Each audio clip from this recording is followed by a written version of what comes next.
Tingnan natin kung ano nangyayari dyan sa Maynila dahil nandun po si Francis Rivera. May bigayan ba ng ayuda dyan, Francis, kanina?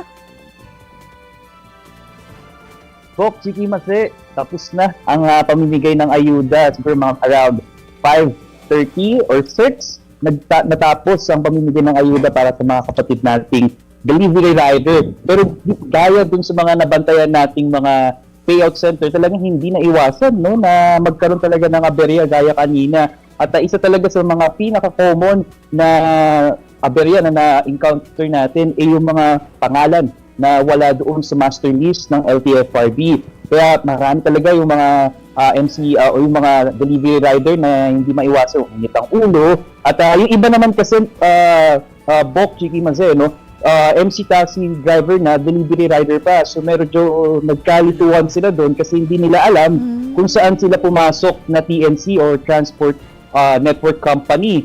Tapos meron pang mga multi-platform ang pinapasukan o sinaservisyohan nila at hindi, medyo nalilito sila kung saan sila pumasok doon sa company na yon. Kaya yung iba kanina, halo, no, merong mga MC taxi, merong mga delivery rider. Kaya yung mga MC taxi talagang pinabalik sila para bukas. At kanina, nakapanayam din natin si DSWD Secretary Rex Gatchalian, ano? At yun nga, kinumpirma niya na merong isang logistic service or logistic company kung saan late nag-submit, no, ng listahan ng mga rider. Kaya kanina, talagang mula rin kahapon, talagang yung isang company na yun, ang pinakamaraming mga hindi nabigyan ng ayuda. So ano daw magiging solusyon nun?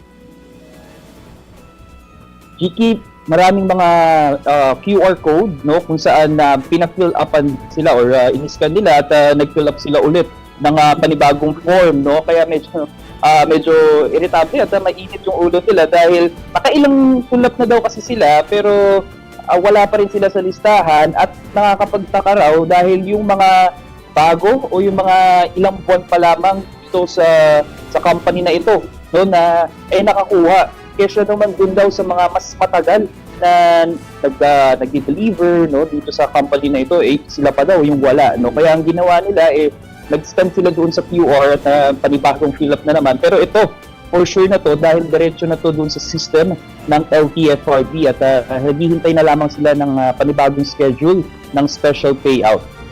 Pero walang na-resolve on the spot yung mga sinabi mo kanina, yung minsan yung iba sa kanila motorcycle taxi driver tapos delivery rider pa. Baka naman nakita na you're under 2 companies yung pangalan mo, baka naman i-take na natin dito sa isang company, tanggalin na natin sa isa. Kumbaga nakuha mo na yung ayuda mo. Walang ganon? Kiki, yung iba pinabalik na kahapon kasi madalas na nakikita nila yung mga rider na ito sa MC taxi rider pumasok yung pangalan nila. Tapos meron naman na pagbibigyan na yung mga MC taxi rider pumasok doon naman sa mga delivery pagiging delivery rider nila. So napagbibigyan naman sila, nakakalusot, no, yung mga rider na merong multiple platform na siniservisyon o pinapasukan. Nabibigyan naman din sila ng ayuda. Yun nga lang, yung mga MC taxi rider natin, talaga pinapabalik pa sila para bukas. Kasi yun talaga yung schedule nila. Okay. Bukas pala talaga. Okay. So maraming salamat sa iyo, Francis. Gabi na, ingat ka pa uwi.